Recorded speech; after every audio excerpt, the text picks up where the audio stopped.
हाँ जी दोस्तों, ठीक है। आज का जो अपना टॉपिक रहेगा ना वो रहेगा मैकेनिक्स, ठीक है। थोड़ा बहुत लिख लिया होगा आप लोगों ने।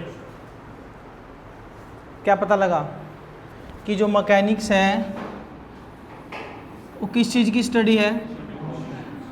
मोशन की स्टडी को हम क्या बोलेंगे? मैकेनिक्स। मोशन क्या होता है? जब कभी भी कोई भी वस्तु, कोई भी चीज़ अपनी पोजीशन को चेंज करे, यानी चेंज इन पोजीशन हो, अपनी अवस्था में चेंज करे, पोजीशन में चेंज करे with respect to time, time के अकॉर्डिंग, उसे हम क्या कहेंगे? मोशन। अब मान लो मैं अभी है ना कुछ सेकंड पहले यहाँ खड़ा था और कुछ सेकंड बाद मैं कहाँ आ गया? यहाँ आ गया। तो मैंने क्या करा? अपनी पोजीशन को चेंज करा, है ना। कोई ना कोई चीज़ मूव हुई एक स्थान से दूसरे स्थान पे, that is known as motion, ठीक है। और मोशन की स्टडी को हम क्या बोलेंगे? मैकेनिक्स। यहाँ तक कोई दिक्कत? ठीक है। मैकेनिक्स की है ना मेनली एक अवस्था ये होती है, स्टैटिस्टिक्स बोलते हैं जिसे, ठीक है। ये ब्रांच है, पार्ट है किसका? मैकेनिक्स का, जिसमें ऑब्जेक्ट क्या होता है? रेस्ट पे होता है। रेस्ट पे मतलब क्या है? कोई मोशन नहीं कर रहा होता, कोई मूवमेंट नहीं कर रहा होता, ठीक है। तो उसे हम क्या बोलेंगे? स्टैटिक मोशन, ठीक है। इसमें जो बॉडी है, ऑब्जेक्ट जो है वो स्टेशनरी यानी स्थिर रहेगा, इसमें कोई भी मोशन नहीं होएगा, नो मोशन अकर। इस ब्रांच में किसी भी टाइप का कोई भी मोशन यानी मूवमेंट नहीं होएगा, ठीक है। यानी ये किस कंडीशन को डील कर रहा है? रेस्ट पे। अगर कोई ऑब्जेक्ट रेस्ट पे है, स्थिर है, तो ये उसको क्या कर रहा है? डील कर रहा है। यहाँ तक कोई दिक्कत? अब दूसरा आता है काइनेमेटिक्स। ये सबसे इम्पोर्टेंट है भाई। काइनेमेटिक्स सबसे इम्पोर्टेंट है। क्यों है? क्योंकि ये वो ब्रांच है मैकेनिक्स की, मैकेनिक्स की वो ब्रांच है जिसमें हम स्टडी ऑफ मोशन तो करते हैं बिना उसका कारण जाने, कि भी मोशन का कारण क्या है, बिना उसका कारण जाने अगर हम स्टडी करते हैं तो वो क्या कहलाएगा? Kinematics, mechanics. यहाँ तक कोई दिक्कत? हिंदी में काइनेमेटिक्स को क्या बोला जाता है? गति की, ठीक है। यानी गति की वजह से हो रहा है, लेकिन मोशन तो हो रहा है, मूवमेंट तो हो रही है, गति हो रही है, बट बिना उसका कारण जाने, विदाउट नोइंग देयर कोज। मतलब क्या कारण है? कुछ कारण जानना ही नहीं है, ठीक है। एग्जाम्पल कोई भी आप फोर्स देख लो। फोर्स क्या है? कोज है किसी मोशन का, इज नॉट कंसीडर, वो उसमें कंसीडर नहीं किया जाता, ठीक है। तो फोर्स है, लगी कितनी, क्या कुछ हिसाब है, बिना कारण के हुआ है, तो वो क्या कहलाएगा? काइनेमेटिक्स। स्टैटिस्टिक क्या है? जो स्थिर हो, रेस्ट पे हो, स्टैटिक। दूसरा kinematics. Kinematics is that branch of mechanics जिसमें हम बिना उसका कारण जाने, मोशन का कारण बिना जाने, ठीक है, हम उसकी स्टडी करते हैं, उसके बारे में पढ़ते हैं। Third and the last one is most important, dynamics, ठीक है। इसमें जो सेकंड पार्ट है, आप स्टडी ऑफ मोशन ही करोगे ओनली। इसके जो कोज ऑफ मोशन है, इसके जो कारण है, उसको क्या कर दिया जाता है? इग्नोर कर दिया जाता है, ठीक है। उसको आगे पढ़ा ही नहीं जाता, बस हो गया, दैट्स इट, ठीक है। नेक्स्ट आता है डायनेमिक्स। डायनेमिक्स वो ब्रांच है, सबसे इम्पोर्टेंट है मैकेनिक्स की, जिसमें हम स्टडी करते हैं मोशन के बारे में, यानी गति के बारे में पढ़ेंगे, with the cause responsible for motion, कि भी क्या कारण रहे हैं, क्यों हुआ है। ये जो अर्थ है, धरती है, सूरज के चारों तरफ चक्कर लगाते हैं, क्यों लगाते हैं, क्या रीज़न है, क्यों नहीं टकराते, यानी इस चीज़ में हम क्या कर रहे हैं, उसका कारण भी जान रहे हैं कि ऐसा क्यों नहीं हो रहा। अगर धरती सूरज से टकरा जाए तब क्या होएगा, है ना। हम क्या कर रहे हैं, कारण जान रहे हैं, तो वो क्या कहलाएगा, डायनेमिक्स। ठीक है, जिसमें फोर्स मोशन बोथ दोनों के बारे में क्या किया जाता है, स्टडी किया जाता है कि फोर्स लगी है, मोशन हुआ है तो किस डायरेक्शन में हुआ है, क्या रीज़न रहे हैं कि भाई इतना फोर्स लगाया जाए, कितना लगाया जाए। ठीक है, मान लो ये पेन है, इसको तोड़ने के लिए कितना मैं प्रेशर मारूं, कितना फोर्स दूं तब ये टूटे, है ना। तो इसमें क्या है, मुझे कारण पता है कि भाई इतना, कम से कम मिनिमम उतना तो लगाऊंगा, है ना, वरना इतना लगाए बिना अगर मैं करूं, ऐसे यूँ कर दूं तो तोड़ पाऊंगा, बिल्कुल नहीं। ठीक है, तो यानी हमने क्या किया है, इसमें थोड़े से उसके रीज़न को जाना है, तो that is part of dynamics. वो किसका पार्ट है, डायनेमिक्स का। यहाँ तक कोई दिक्कत, आसान है। ठीक है, तो मोशन की स्टडी को क्या बोला जाता है, डायनेमिक्स। डायनेमिक्स के कितने पार्ट हैं, 3। पहला स्टैटिक, जब वो रेस्ट पे होता है। दूसरा काइनेमेटिक्स, जब हम बिना कारण जाने मोशन के बारे में पढ़ रहे हैं। Third is dynamics. ठीक है, इसमें हम कारण और मोशन दोनों के बारे में हम जानते हैं। एक फिजिकल एजुकेशन के पेपर में आया था, जो डायनेमिक वर्ड है वो किसके रिगार्डिंग है, फोर्स के रिगार्डिंग है। किसके रिगार्डिंग, ऑप्शन में अगर आप जाओगे ना, फोर्स दिया हुआ है, वर्क दे रखा है, एंड्योरेंस, फ्लेक्सिबिलिटी, इनमें से कोई नहीं जम रहा था, तो क्या आंसर आएगा, फोर्स। ठीक है, then motion. Motion, rest and motion में क्या डिफरेंस है। ठीक है, रेस्ट का मतलब आप क्या समझते हो, कोई बॉडी है, कोई ऑब्जेक्ट है, वो रेस्ट पे है। अब आपका क्वेश्चन तो ये हुआ ना, सर हम तो रेस्ट पे हैं, मोशन में थोड़ी है। अगर मैं विद रिस्पेक्ट ऑफ टाइम की जगह विद रिस्पेक्ट ऑफ अर्थ कर दूँ तो चेंज हुआ। अर्थ आपको पता है ऑलवेज इन ए मोशन, ये तो पता है। तो विद रिस्पेक्ट टू अर्थ हम भी क्या कर रहे हैं, ऑलवेज इन ए मोशन। मैंने क्वेश्चन चेंज कर दिया। ठीक है, तो रेस्ट पे क्या होता है, कोई भी ऑब्जेक्ट, देखो ऑब्जेक्ट क्या है, कुछ भी चीज़ हो सकती है। ऑब्जेक्ट का मतलब इधर क्या है, कुछ भी चीज़। ठीक है, is said to be rest. Rest कब कहेंगे, when it does not change its position, जब वो अपनी पोजीशन को चेंज नहीं कर रहे, with respect to its surrounding, अपने चारों तरफ को देखते हुए। यानी वो सो रहा है, यानी वो क्या कर रहा है, सो रहा है, तो पोजीशन ऑफ ऑब्जेक्ट क्या है, वहीं पड़ी है। कोई मोशन हुआ, कोई मूवमेंट हुआ नहीं। लेकिन मैंने क्वेश्चन जब चेंज किया कि विद रिस्पेक्ट ऑफ टाइम की जगह क्या कर दिया, with respect of earth, with respect to earth, तो हम भी क्या कर रहे हैं, मोशन में हैं। ठीक है, अगर कोई व्यक्ति, मान लो मैं अगर कुछ सिंपल बात कहूँ,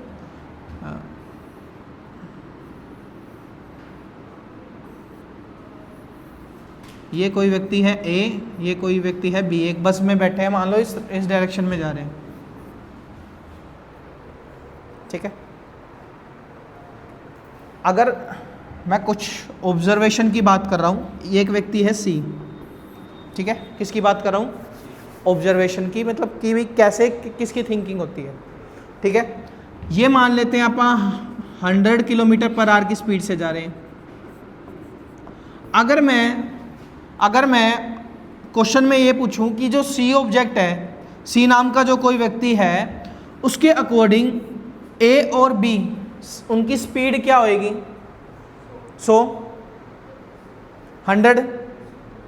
होएगी कि नहीं होएगी, होएगी। ठीक है, अगर मैं वहीं बी से पूछूं कि भाई ए की स्पीड क्या है, 0। क्यों, क्योंकि मोशन में तो क्या है, कार बस है जो हमने लिया था। ठीक है, वो थोड़ी है। तो यानी मोशन जो है वो चेंज होता है, मोशन डिपेंड करता है किस पे, ऑब्जर्वर पे। पहले बात, सबसे इंपॉर्टेंट बात लिख लो ये line, motion always depend upon observer, कि ऑब्जर्वर कौन है। तो उस पे मोशन डिपेंड करेगा। Motion is always depend upon observer, कि ऑब्जर्वर कौन है जो ऑब्जर्व कर रहा है ये सारी चीजें। ठीक है, डन। अब क्या कहता है कि भी अगर मैं मोशन की डेफिनेशन देखूं तो क्या है, एक ऑब्जेक्ट उसको हम क्या कब कहेंगे कि वो मोशन में है, जब वो चेंज करे अपनी पोजीशन को, अपनी पोजीशन को चेंज करे विद रिस्पेक्ट टू सराउंडिंग, और इधर टाइम कर देना, विद रिस्पेक्ट टू टाइम कर लेना, वो बेस्ट रहेगा। विद रिस्पेक्ट टू टाइम, यानी टाइम के अकॉर्डिंग अगर कोई चीज़ एक जगह से दूसरी जगह पे जा रही है, इट मीन्स वो जो चीज़ है, वो जो व्यक्ति है या जो वस्तु है, वो क्या कर रही है, इट इज़ इन मोशन। वो किस में है, मोशन में। ठीक है, कर दूं पर ये अपना मोशन का डेफिनेशन। ठीक है, अब मोशन जो है ना वो दो तरीके के दिए हुए हैं। दो तरीके कौन से हैं? पहला है यूनिफॉर्म। देखो वर्ड पे जाते हैं, यूनिफॉर्म। स्कूल में यूनिफॉर्म पहनाई जाती है, ऐसा क्यों, कि सारे इक्वल दिखें, है ना। बर्थडे वाले दिन की बात अलग है कि बर्थडे वाले दिन पहनाए। आज के टाइम में स्कूल में अभी ये बंद कर दिया कि जो बर्थडे है वो भी उस दिन भी वो यूनिफॉर्म पहन के आएगा। ठीक है, तो यूनिफॉर्म इसलिए पहनाया जाता है ताकि वो एक समान दिखे, एक जैसे दिखे, ऑल आर इक्वल, है ना। तो ये वो टाइप का मोशन है जिसमें इक्वल इंटरवल ऑफ टाइम में, इक्वल इंटरवल ऑफ टाइम में इक्वल डिस्टेंस को क्या कर रहा है, कवर करेगा। लेट्स सपोज एक एग्जांपल लेते हैं, ये कुछ डिस्टेंस है, ये हम मार्क आउट कर लेते हैं।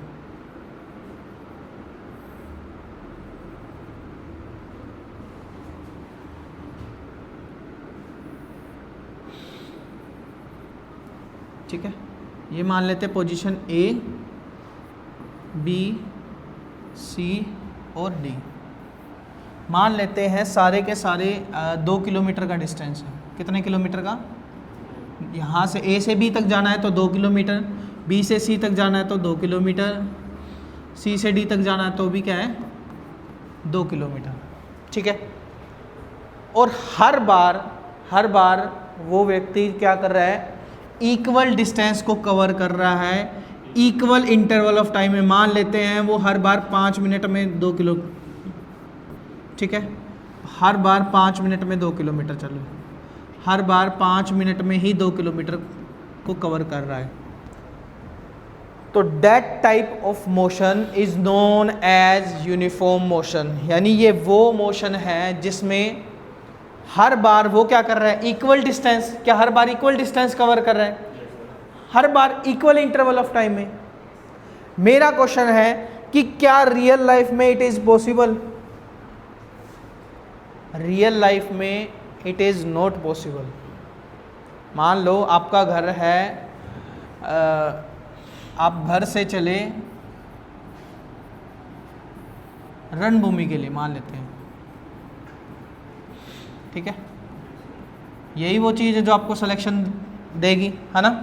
तो आप घर से चले, मान लेते हैं आपके घर का डिस्टेंस है 2 किलोमीटर है, आपके घर से रणभूमि तक का एरिया, है ना। तो क्या आप हर बार मान लो 5 मिनट में ही पहुंच रहे हो?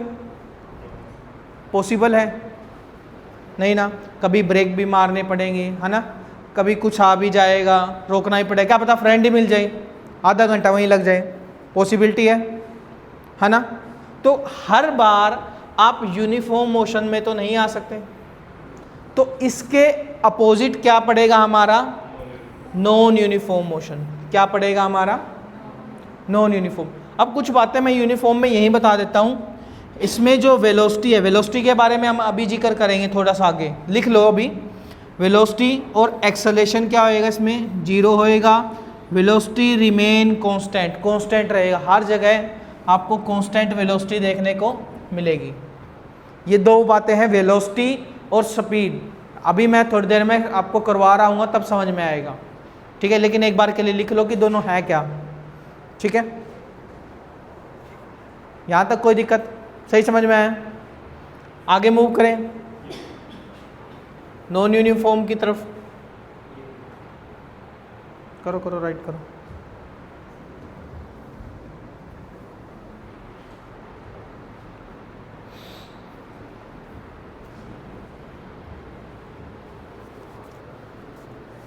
ठीक है, डन, लिख लिया।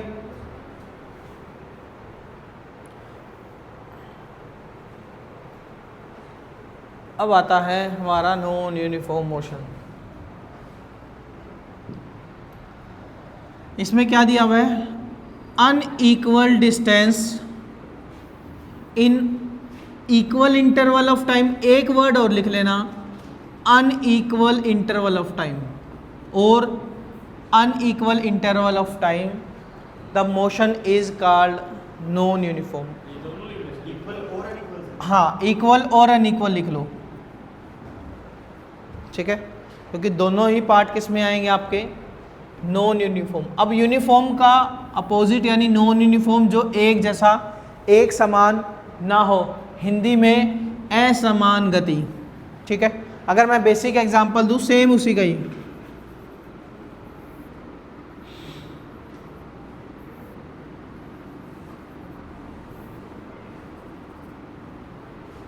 ए बी सी डी, ठीक है। मान लेते हैं यहाँ से यहाँ कितना है? 2 किलोमीटर। ये मान लेते हैं 3 किलोमीटर है। ये मान लेते हैं 2 किलोमीटर है, ठीक है। तो यहाँ 2 किलोमीटर कवर करने में मुझे लगे 5 मिनट, क्योंकि रोड प्लेन था। 3 किलोमीटर का जो दायरा है वो थोड़ा टूटा फूटा रोड था, तो वहाँ मुझे लगे 10 मिनट। ये सारी अजम्पशन है, ठीक है। और ये 2 किलोमीटर को कवर करने, यहाँ तो मतलब और भी ट्रैफिक जाम था, तो इस वजह से मुझे लगे 12 मिनट लग गए, ठीक है। आप अपनी तरफ से भी अजम्पशन ले सकते हैं समझने के लिए, ठीक है। तो क्या मैं अनइक्वल डिस्टेंस में इक्वल इंटरवल ऑफ टाइम में पहुंच रहा हूँ? नहीं ना, अनइक्वल इंटरवल ऑफ टाइम में भी पहुंच रहा हूँ, है ना। पॉसिबिलिटी तो है, ठीक है। तो these are the part of non uniform motion. आसान है यहाँ तक, ठीक है। अब क्या है, कुछ बातें इस केस में, नॉन यूनिफॉर्म के केस में वेलोसिटी क्या होएगी हमारी? चेंज होएगी। और एक्सेलरेशन क्या होएगा? 0 नहीं होगा। हम थोड़ी देर में जिक्र कर रहे होंगे एक्सेलरेशन क्या है, इंपॉर्टेंट पॉइंट क्या है, unequal distance in equal interval या फिर अनइक्वल इंटरवल ऑफ टाइम। अभी हम कुछ आरआरबी जो रेलवे के पेपर में 26 दिसंबर 2024 की शिफ्ट का क्वेश्चन वो देखते हैं, ठीक है। देखिए, ट्राई करें। Which of the following sentence is correct if N object is in uniform motion. Uniform motion क्या था? जिसमें equal distance equal interval of time में वो क्या कर रहा था? कवर कर रहा था, यही था। ऑप्शन देख लेते हैं। पहला क्या कहते हैं? The object moves with varying speed. Speed क्या है? अलग अलग है, नहीं। दूसरा, the object moves with a constant speed, यही लग रहा है क्योंकि कांस्टेंट स्पीड है। Third, the object does not travel equal, does not लिख रखा है। The object travel with different acceleration, क्या ऑप्शन हुआ? देखो, एक करेक्ट हो गया, बताओ। इतना इजी, आसान है कि नहीं? दूसरा क्वेश्चन भी देख लेते। एसएससी सीएचएसएल का आया हुआ क्वेश्चन है, 5 मार्च 2018 का, शिफ्ट थर्ड का। Dash motion of a body, its velocity varies with time. इसकी वेलोसिटी क्या होती रहेगी? नॉन यूनिफॉर्म ऑप्शन में है, हाँ है, चौथा ऑप्शन था। आसान है, बिना देखे ही हो गया होगा, ठीक है। एक ग्रुप डी का और कर दो भाई, ग्रुप डी की वैकेंसियां भी आई हुई है, पता होगा हरियाणा में, है ना। देखो पेपर, मैं आपको अगर रियलिटी बताऊं ना, हरियाणा का ना कुछ नहीं पता भाई। हाँ, ऐसा हाल है, लगने के बाद भी नहीं पता लग गया कि उनको यकीन भी नहीं होता कि भी मैं लगाऊं हरियाणा में, जो लगे हैं। हाँ बट ग्रुप डी से राजा वर्गी जॉब है नहीं, आपको ही पता है ना। ग्रुप डी में काम क्या था, काम कुछ भी नहीं है। वो तो फीटर वगैरह के टाइप की भी बहुत सारी वैकेंसीज होती है।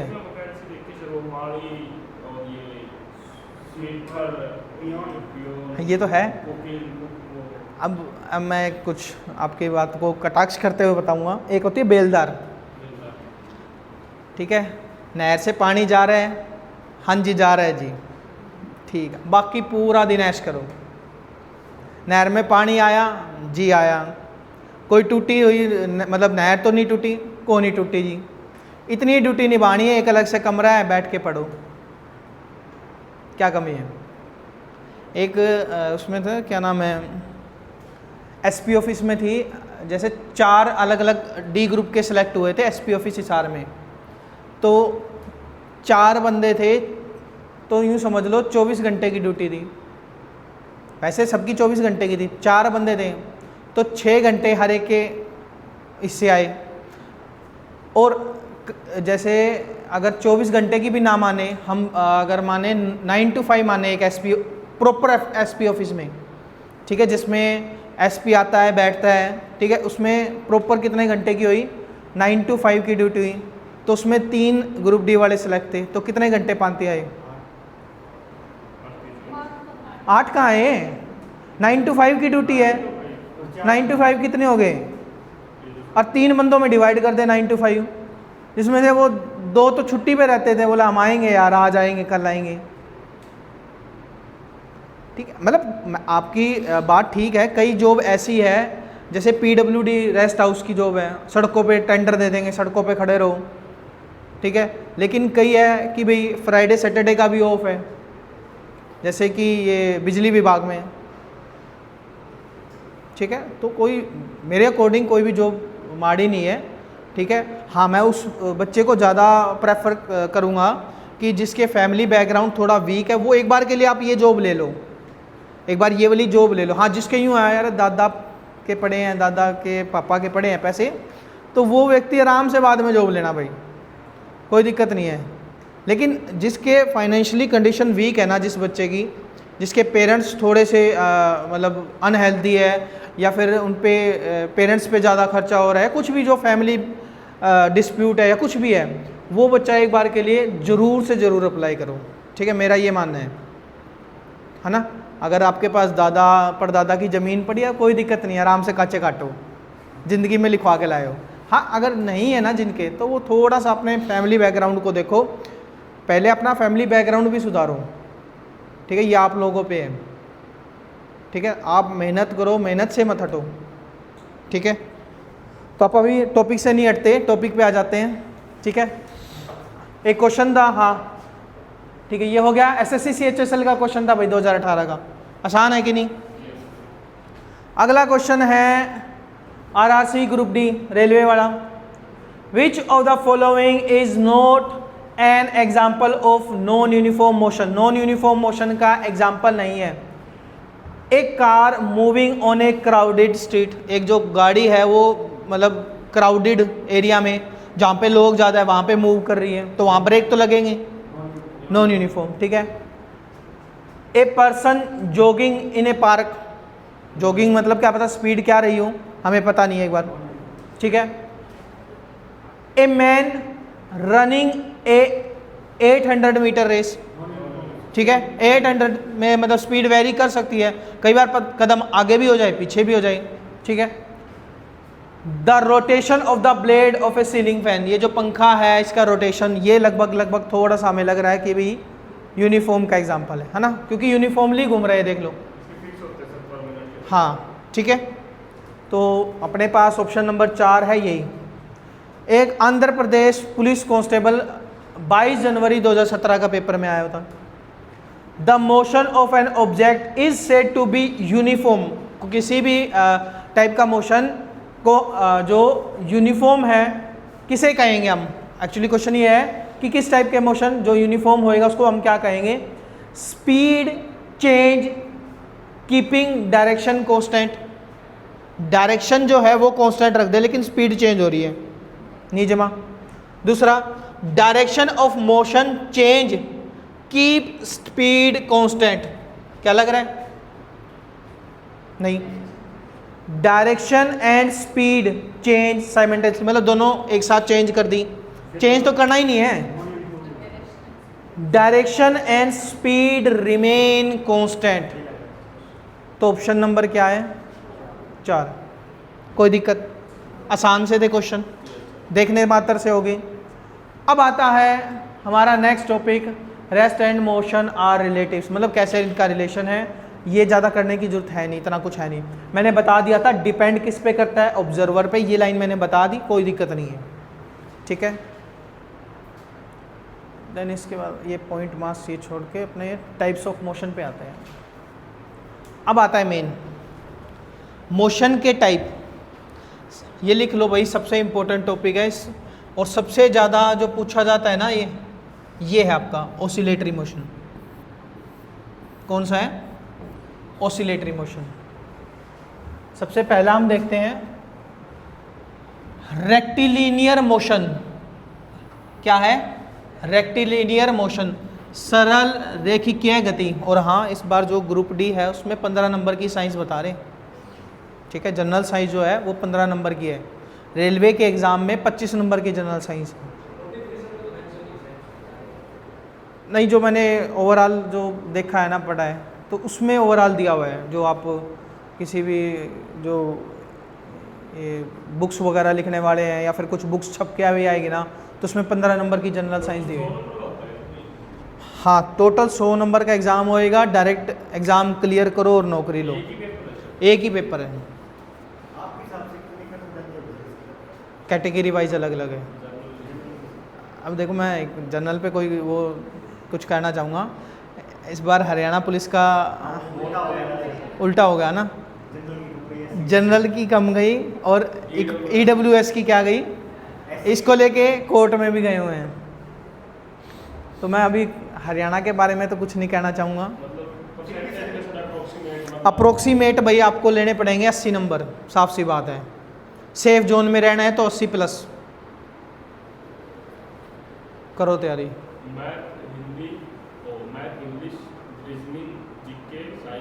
मैं बताता हूँ, 25 नंबर की तो आपकी हरियाणा जीके है, 15 से 20 नंबर की इंडिया जीके है, 10 नंबर का कंप्यूटर है, ठीक है, और 15 नंबर की जनरल साइंस है, ठीक है।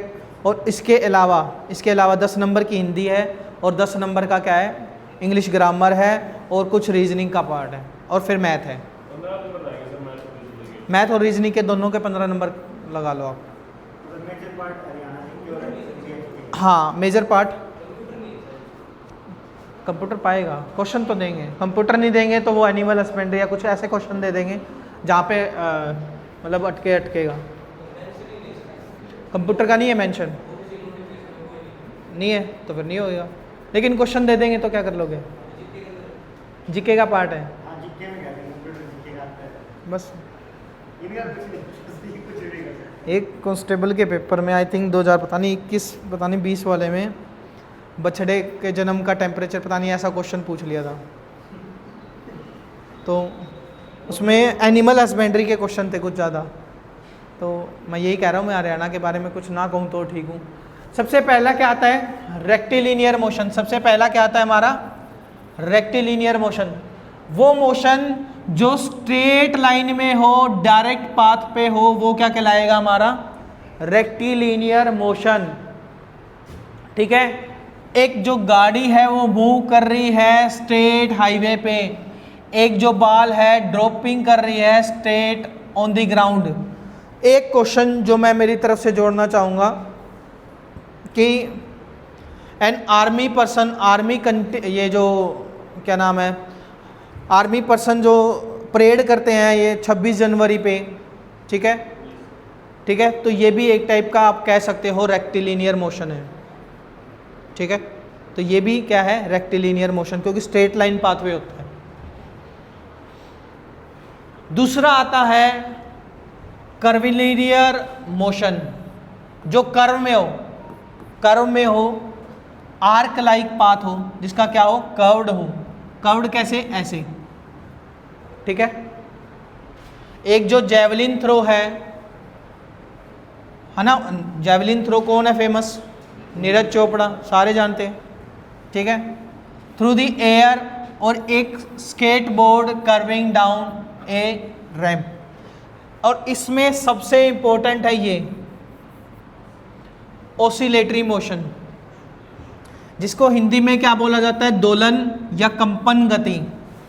जो किसी भी ऑब्जेक्ट के ओसिलेटरी या फिर वाइब्रेशन के कारण हो, तो उस वजह से दो चीजें होएगी, बैक एंड फोर्थ, और दूसरा क्या है? To and fro. ये दो है। बैक एंड फोर्थ क्या होता है कि एक पोजीशन पे चले थे, फिर दूसरी पोजीशन पे गए, फिर वापस घूम के उस पोजीशन पे आ गए, आगे पीछे आगे पीछे आगे पीछे, ठीक है, सेम उसी पोजीशन पे। टू एंड फ्रो भी क्या है? यही कि भी एक पोजीशन पे गया, फिर वापस ऐसे वापस ऐसे। आपने घड़ी का पेंडुलम देखा होगा कि भाई एक पेंडुलम जो है वो ऐसे चल रहा होता है, ऐसे यूं, है ना, घड़ी में। तो वो एग्जाम्पल है ओसिलेटरी मोशन का। ये बहुत बार पेपर में पूछा गया है, ठीक है। एक जो बच्चा है वो प्लेग्राउंड पे झूले झूल रहा है, एक जो वाइब्रेटिंग गिटार के जो धागे है, स्ट्रिंग है, वो, ये सारे के सारे these three are most important example of oscillatory motion. और ओसिलेटरी मोशन सबसे इंपॉर्टेंट है भाई इन सब में, ठीक है, जिसमें दो चीज़ें हों, बैक एंड फोर्थ, दूसरी क्या चीज़ हो? To and fro. मतलब एक बार उस पोजीशन पे गई, फिर वापस उस पोजीशन पे आ गई, गई और वापस उस पोजीशन पे गई, गई और वापस उस पोजीशन पे वापस। तो back and forth, to and fro जिसमें हो, वो क्या कहलाएगा? Oscillatory motion. हिंदी में क्या बोला जाता है? दोलन, दोलन गति और कंपन गति। क्यों? ये होता किस वजह से है? वाइब्रेशन की वजह से, ठीक है। और याद रखना, साउंड भी प्रोड्यूस होता है तो भी वाइब्रेशन की वजह से, ठीक है। बिना वाइब्रेशन के हम क्या है? साउंड प्रोड्यूस नहीं कर पाते। आए यहाँ तक कोई दिक्कत? ठीक है। अब दो चीज़ें आती है भाई। पहली चीज़ क्या आती है? डिस्टेंस। दूसरी क्या चीज़ आती है? डिस्प्लेसमेंट। ये राइट डाउन कर लिया क्या? दो चीज़ें आती है, डिस्टेंस और डिस्प्लेसमेंट। लिख लो, अगर नहीं लिखा तो। लिख लिया सबने? ठीक, आगे मूव करें।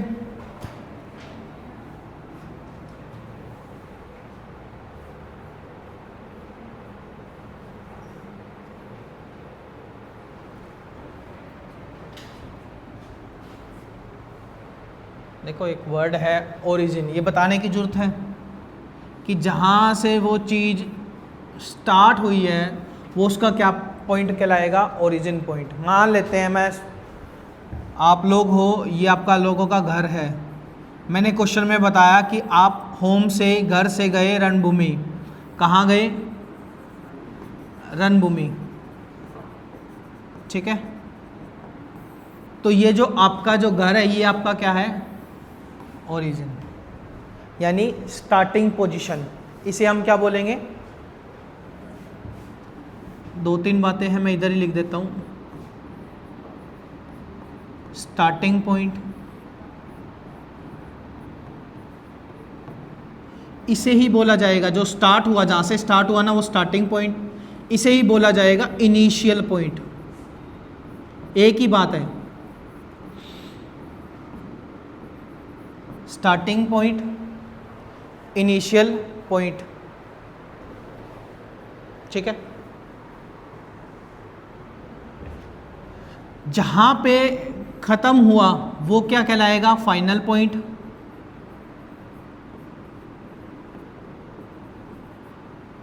PO, final point, and point, last point. ये सारे के सारे वर्ड सिमिलर है और यही आपको पेपर में देखने को मिलेंगे कि an object initially start from, ऐसे क्वेश्चन आएगा ना, तो इनिशियली वर्ड आप समझ जाना कि वो स्टार्टिंग पॉइंट की बात कर रहे हैं। ठीक है, कि ए रेलवे स्टेशन पे मतलब कुछ हुआ या कुछ ट्रैक हुआ तो स्टार्टिंग पॉइंट, इस स्टार्टिंग पॉइंट कहीं भी वर्ड आ जाए तो इट मीन्स वो स्टार्ट हुआ है।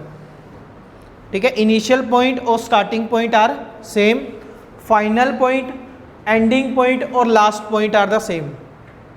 ठीक है, कोई दिक्कत यहाँ तक? डिस्टेंस किसे कहते हैं और डिस्प्लेसमेंट किसे कहते हैं, मैं एक ही में ही समझा दूंगा इनको। डिस्टेंस क्या होता है? दूरी। डिस्टेंस क्या होता है? दूरी। ठीक है, जब हम एक्चुअली किसी पाथ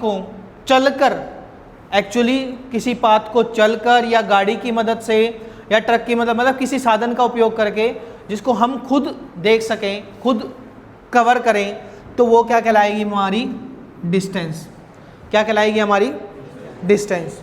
ठीक है, मैं दोनों को एक में ही समझा रहा हूँ, मैं इसको हटा रहा हूँ एक बार के लिए। हटा दूँ ना, ये थोड़ा सा ऊपर करके।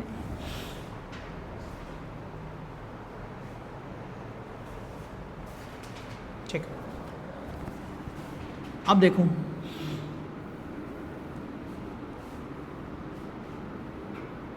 ये आप लोगों का घर है, होम है। ठीक है, होम से गए आप इधर रणभूमि। कहाँ गए? रणभूमि। रणभूमि से मान लेते हैं आपके दोस्त का कॉल आ गया। किसके कॉल आ गया? फ्रेंड का कॉल आ गया, भाई जाना ज़रूरी है, पार्टी दे रहा है सिलेक्शन की। ठीक है, ये आपके फ्रेंड का घर है। स्पेलिंग गलत है, स्पेलिंग पे मत जाना। ठीक है, जानबूझ के गलत लिखी है, कहीं कहो सर को तो स्पेलिंग नहीं आती। ठीक है, तो मान लेते हैं आप यहाँ से यहाँ गए 3 किलोमीटर आपके घर से, और यहाँ से यहाँ तक कितने गए? 4 किलोमीटर।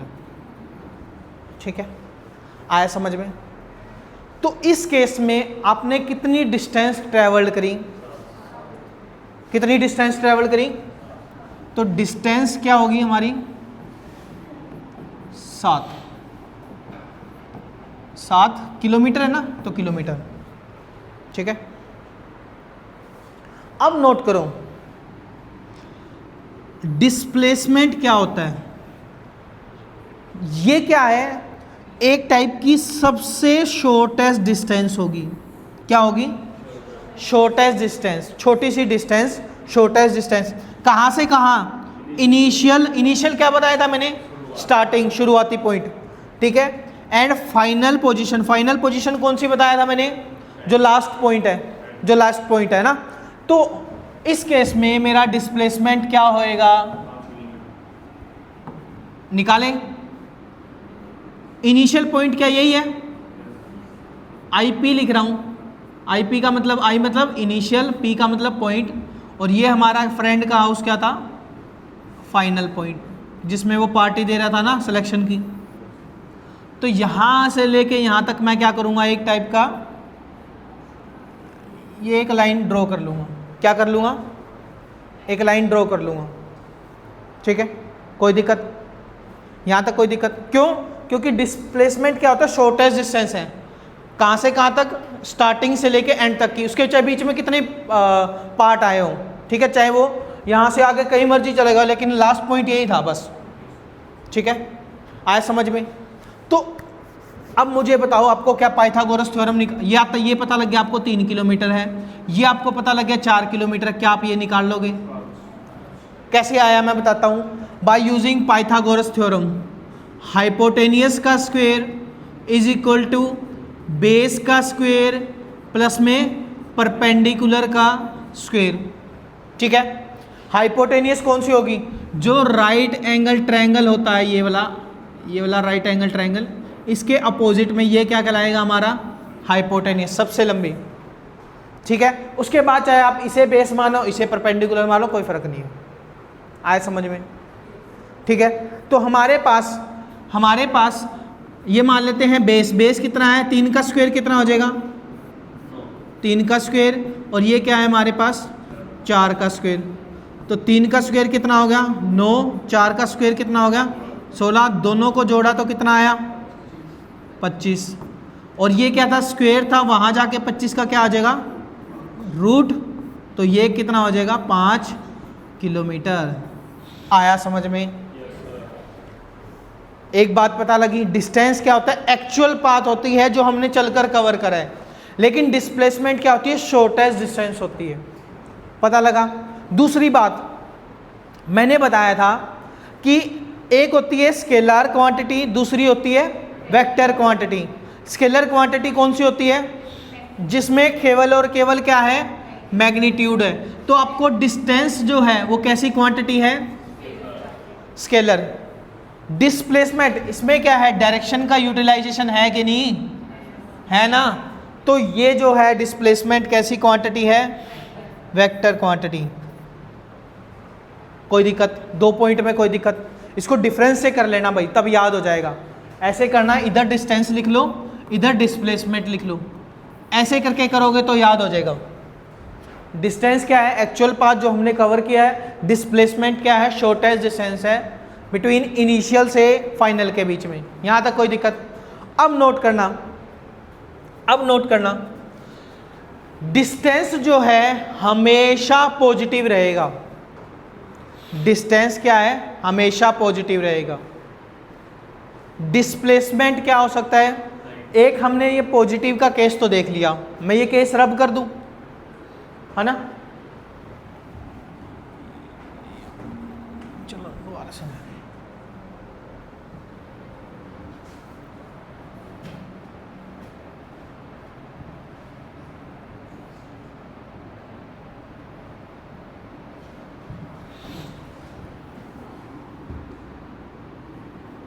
ये आपका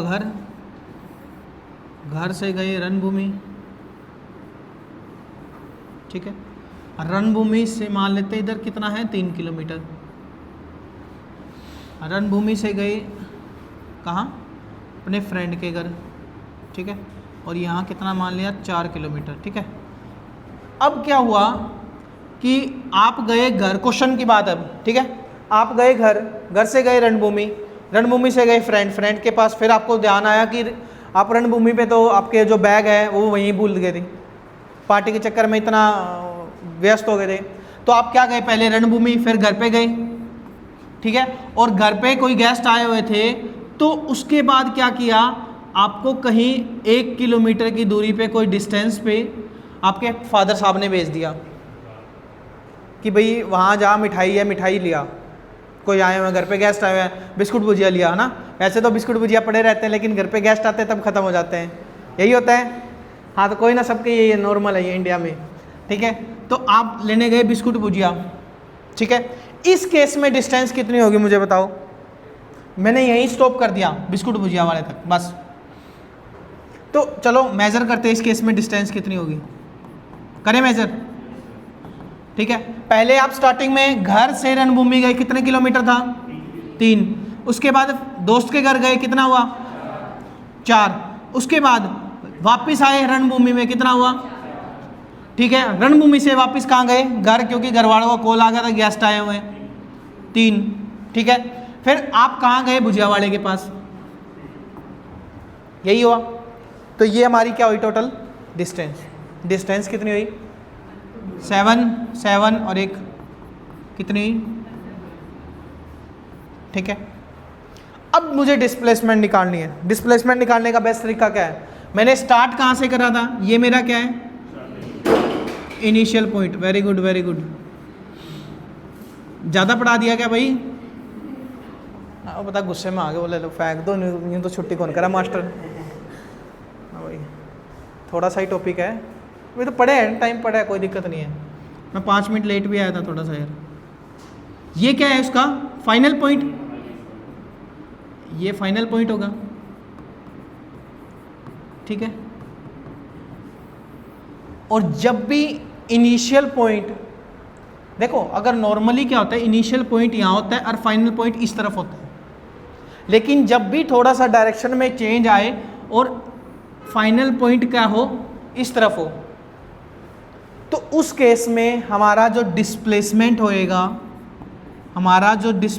होएगा, वो क्या होएगा? -1 किलोमीटर।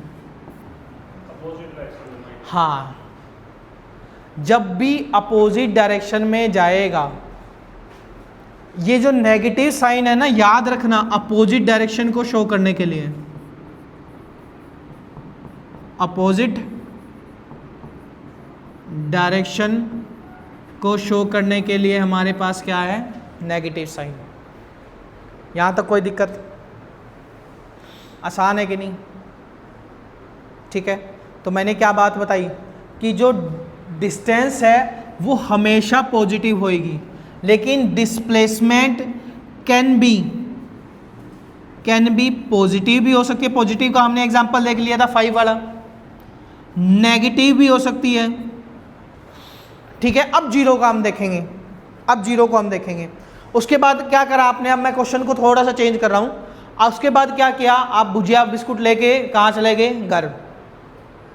ठीक है, आप कहाँ चले गए, घर। तो अब क्या हुआ, इनिशियल पॉइंट यही है और एंडिंग पॉइंट भी क्या है, यही है, यही हुआ। स्टार्टिंग का पॉइंट भी क्या है, ये है, और एंड पे, एंड कहाँ पहुंचे थे, चले कहाँ थे, घर से थे, और पहुंचे कहाँ, घर। लास्ट पॉइंट भी क्या है, यही। तो इस केस में हमारा डिस्प्लेसमेंट क्या होएगा, जीरो। लेकिन distance can never be zero. क्यों इसमें इधर तक तो हमने कैलकुलेट कर लिया था, इधर तक। प्लस में अगर मैं 1 और जोड़ दूं तो कितना हुआ, टोटल 16 किलोमीटर हमने डिस्टेंस ट्रेवल करा। आया समझ में, आया कि नहीं आया? चाहे आप अलग से डायग्राम बना के खुद से जो भी अच्छा लगे, सूटेबल लगे वो बनाना। बेसिक देखो, ये मीडियम जो है ना, इंग्लिश हिंदी दोनों में है, आपको जो सूटेबल लगे वो फॉलो करो। ठीक है, जैसी राइटिंग हो वैसे खचड़ा खुचड़ा करके एक बार के लिए कर लो, लेकिन घर जाके अच्छे से नोट्स बनाओ और उसी को बार बार प्रिपेयर करो। इससे बाहर नहीं आएगा। ठीक है, इससे बाहर नहीं आएगा। यहाँ तक कोई दिक्कत, एनी डाउट कि डिस्प्लेसमेंट पॉजिटिव भी हो सकता है, नेगेटिव भी हो सकता है और जीरो भी हो सकता है। पॉजिटिव भी हो सकता है, नेगेटिव भी हो सकता है और जीरो भी हो सकता है। कोई दिक्कत, एनी डाउट? देखो, इसकी जो SI यूनिट है दोनों की, किसकी, डिस्प्लेसमेंट और डिस्टेंस, इनकी दोनों की SI यूनिट क्या है, मीटर। दोनों की ही SI यूनिट क्या है, मीटर है। ये सिमिलैरिटी के तौर पे है। मेरा एक क्वेश्चन है, क्या डिस्टेंस और डिस्प्लेसमेंट इक्वल हो सकते हैं? हो सकते हैं। मैं बताता हूँ, हाँ, वेरी गुड। लिख लो, लाइन लिख लो, distance and displacement are equal. Distance and displacement are equal only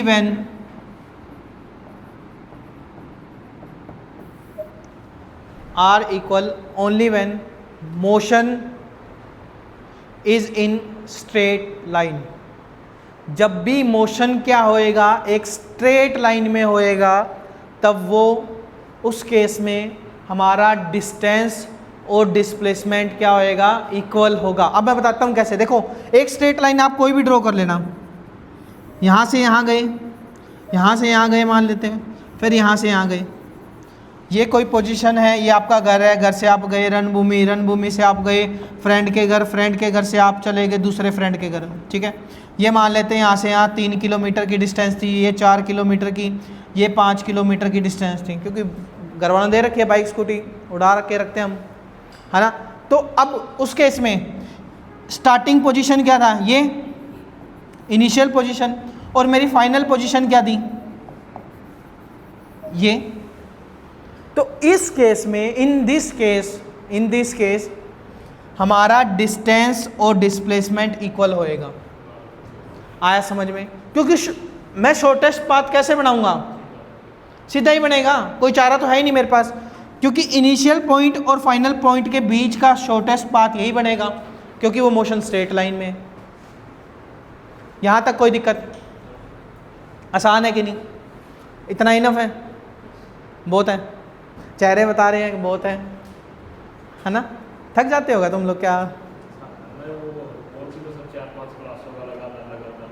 हाँ तो गवर्नमेंट जॉब लगोगे तब एनर्जी किस में आएगी भाई? घर में बादाम काजू किशमिश कौन ला के देगा? तुम मिलाओगे फिर, है ना? है कि नहीं? क्योंकि पे स्केल अभी पता है 8th पे कमीशन ग्रुप डी की सैलरी भी 40,000 हो जाएगी। 40,000 ठीक है एक बार के लिए काम चलाने के लिए, तो ठीक है। हाँ नॉर्मल से तो ठीक है।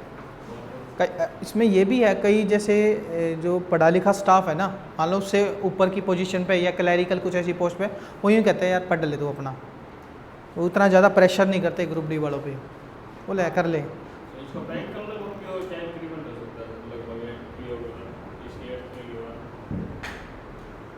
1-10 के करीब 60-70। अभी जो 50 है ना वो लगभग 60-70 पे 70 प्लस बैठेगी। ग्रुप डी अगर अभी 27 दे रहे हैं ना तो 13,000 जोड़ लो आप, 13-14,000 8th पे कमीशन लगने के बाद। 42 के करीब तो इन हैंड सैलरी है वो। उसके अलावा अदर अलाउंसेज भी होते हैं कि आप अदर स्टेट में काम कर रहे हो या अदर डिस्ट्रिक्ट में काम कर रहे हो, ठीक है। इसके अलावा हेल्थ बेनिफिट भी है भाई, पूरी फैमिली का हेल्थ इंश्योरेंस हो जाएगा, फ्री इलाज है, करवाओ 5 लाख तक फ्री इलाज है आपका। जो मतलब बच्चे भी होंगे, बच्चे 30 साल के होंगे तब तक फ्री इलाज है। उनकी एजुकेशन पे भी थोड़ा बहुत एक्सपेंडिचर गवर्नमेंट करता है ना, तो ये बेनिफिट है। ठीक है बच्चों, आज के लिए इतना ही इनफ है, बाकी मिलते हैं नेक्स्ट वीक, ठीक है। डन, यहाँ तक तो किसी को कोई डाउट नहीं है ना, सही समझ में आ रहा है? ठीक है, okay, thank you to everyone. Paper कैसे गए तेरे? ऐप पे देंगे यार, थोड़ा टाइम लगेगा।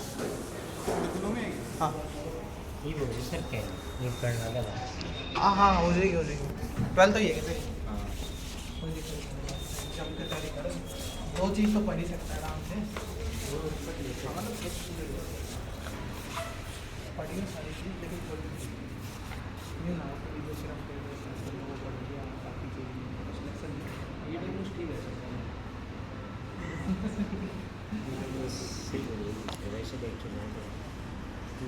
मेरी फैमिली में अड़ोस पड़ोस में किसी ने सब ने जन्म से कर लो, लेकिन सारे सब्जेक्ट धीरे धीरे थोड़ा पढ़ लेना बस। ये ना हो कि जो मेरे को अच्छा लगता है मैं तो वो पढ़ लूँगा, तो सिलेक्शन नहीं होएगा। मैं एक साथ बताऊँ, क्योंकि लोगों को लगता है पॉलिटी अच्छी है, पॉलिटी देखने में अच्छी है, बहुत अच्छी है, और आर्टिकल के पीछे पड़ गए तो पड़ गए, तो उसी में टाइम वेस्ट शांति नहीं है सर, पॉलिटी का ही कर